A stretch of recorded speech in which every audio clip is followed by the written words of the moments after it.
LPU ప్లేస్మెంట్ల రికార్డులు సృష్టిస్తోంది. Final year student 2.5 కోట్ల ప్యాకేజ్ పొందుతున్నారు. 1700 మందికి పైగా ఎల్పియు స్టూడెంట్స్ 10 లక్షల నుంచి 2.5 కోట్ల ప్యాకేజెస్ పొందారు. విద్యా విప్లవం ప్రారంభమైంది లవ్లీ ప్రొఫెషనల్ యూనివర్సిటీలో. మెడికల్ కాలేజీల ప్రైవేటీకరణకు వ్యతిరేకంగా వైఎస్ఆర్సీపీ నిరసన చేపట్టింది. విజయవాడలోని ఎన్టీఆర్ హెల్త్ యూనివర్సిటీ దగ్గర వైఎస్ఆర్సీపీ విద్యార్థి విభాగం ధర్నాకు దిగుతోంది. వైఎస్ఆర్సీపీ విద్యార్థి విభాగంతో పాటు పలు విద్యార్థి సంఘాలు భారీ ర్యాలీ నిర్వహించాయి. మెడికల్ కాలేజీల ప్రైవేటీకరణ నిలుపుదల చేయాలని డిమాండ్ చేశాయి.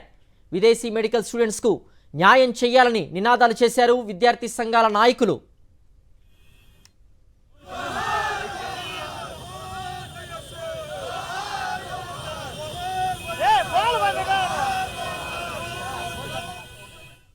వైఎస్ జగన్ ప్రభుత్వంలో 17 కొత్త మెడికల్ కాలేజీలు తీసుకువస్తే ఇప్పుడు కూటమి ప్రభుత్వం వాటిని పీపీపీ పద్ధతిలో ప్రైవేటు పరం చేస్తోంది.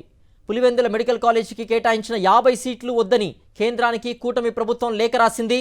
ఇలా కూటమి ప్రభుత్వ చర్యతో మెడికల్ విద్యార్థులు నష్టపోతున్నారు. దీంతో ఇవాళ నిరసనకు దిగారు.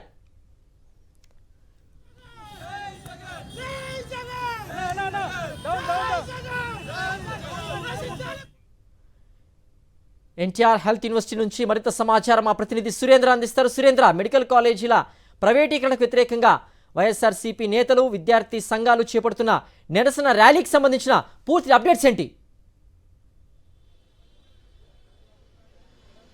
సిద్ధు, కూటమి ప్రభుత్వం అధికారంలోకి వచ్చిన తర్వాత గత ప్రభుత్వ హయాంలో తీసుకొచ్చిన 17 మెడికల్ కాలేజీలను కూడా ప్రైవేట్ పరం చేస్తామంటూ అసెంబ్లీలో వైద్య ఆరోగ్య శాఖ మంత్రి ప్రకటించారు. ఈ నేపథ్యంలో పూర్తిగా ఇవన్నీ కూడా ప్రభుత్వ ఆధీనంలో నడవాలంటూ కూడా పెద్ద ఎత్తున ప్రతిపక్షంగా ఉన్న వైఎస్ఆర్సీపీ గానీ అదేవిధంగా ఇతర ప్రజా సంఘాలు గానీ డిమాండ్ చేసిన పరిస్థితి. అయితే ఎవరు ఎన్ని వినతులు ఇచ్చినా గానీ ఎంత వ్యతిరేకత తెలియజేసినా కూటమి ప్రభుత్వం వెనక్కి తగ్గట్లేదు.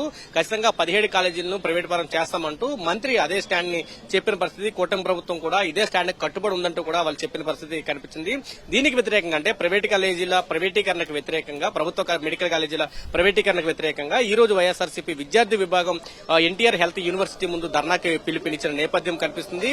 ఈ 17 మెడికల్ కాలేజీల్లో దాదాపు రాష్ట్రానికి 2250 మెడికల్ సీట్లు వస్తాయి. ఈ మెడికల్ సీట్లు వస్తే ఆంధ్రప్రదేశ్ లో ఉన్న పేద మధ్యతరగతి అదేవిధంగా ప్రతిభావంతులైన విద్యార్థులు ఇక్కడ వైద్య విద్యను అభ్యసించే అవకాశం ఉంటుంది. వీళ్ళందరికీ వైద్య విద్యను దూరం చేయడం లక్ష్యంగా కూటమి ప్రభుత్వం అడుగులు వేస్తుంది. దానిలో భాగంగానే ఇవన్నీ కూడా ప్రైవేట్కి ఇస్తామంటూ చెప్పిన పరిస్థితి కూడా కనిపించింది. గతంలో ఏదైతే కూటమి ప్రభుత్వం వచ్చిన తర్వాత పులివెందుల్లో దాదాపు 50 మెడికల్ సీట్లకి ఎన్ఎంసీ ఆమోదిస్తే ఆ మెడికల్ సీట్లు మాకు వద్దు అంటూ కూడా కూటమి ప్రభుత్వం లెటర్ రాసిన పరిస్థితి కనిపించింది. దీనివల్ల ఇక్కడ ఆంధ్రప్రదేశ్ కి కావాల్సిన వైద్య విద్య నష్టపోతున్న పరిస్థితి కూడా కనిపిస్తుంది. అన్నింటికి కూటమి ప్రభుత్వం వైద్య ఆరోగ్య శాఖ మీద గానీ లేకపోతే ప్రభుత్వ వైద్యం మీద గానీ చూస్తున్న నిర్లక్ష్యానికి వ్యతిరేకంగా ఈ రోజు వైఎస్ఆర్సీపీ విద్యార్థి విభాగం ధర్నాకి పిలిపించిన నేపథ్యం కనిపిస్తుంది. దాంతో పాటు గత కొంతకాలంగా ఫారెన్ మెడికల్ విద్యార్థులు ఆందోళన చేస్తున్నారు. పర్మనెంట్ రిజిస్ట్రేషన్ సర్టిఫికేట్స్ ఇవ్వాలంటూ వాళ్ళు ఆందోళన చేస్తున్న నేపథ్యంలో ఇప్పటికే 2 సార్లు మహిళా డాక్టర్లని కూడా చేయకుండా వీళ్ళందరినీ కూడా అరెస్టులు చేసిన పరిస్థితి, అత్యంత పాశవికంగా వాళ్ళ మీద దాడులు చేసిన పరిస్థితి కనిపించింది.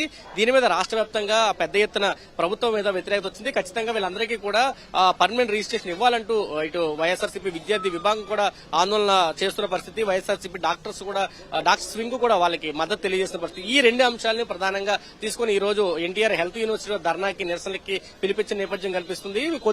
మరికొద్దిసేపట్లోనే వైఎస్ఆర్సీపీకి సంబంధించిన విద్యార్థి విభాగం నేతలంతా కూడా ఇక్కడికి రాబోతున్నారు.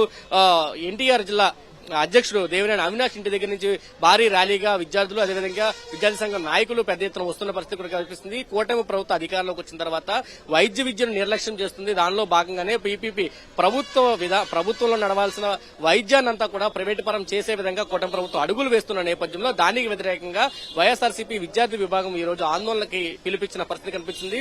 అయితే ఎప్పుడైతే ఈ పిలిపించారో ఆ నేపథ్యంలోనే పోలీసులు కూడా భారీ భద్రతను ఇక్కడ ఏర్పాటు చేసిన పరిస్థితి కనిపిస్తుంది.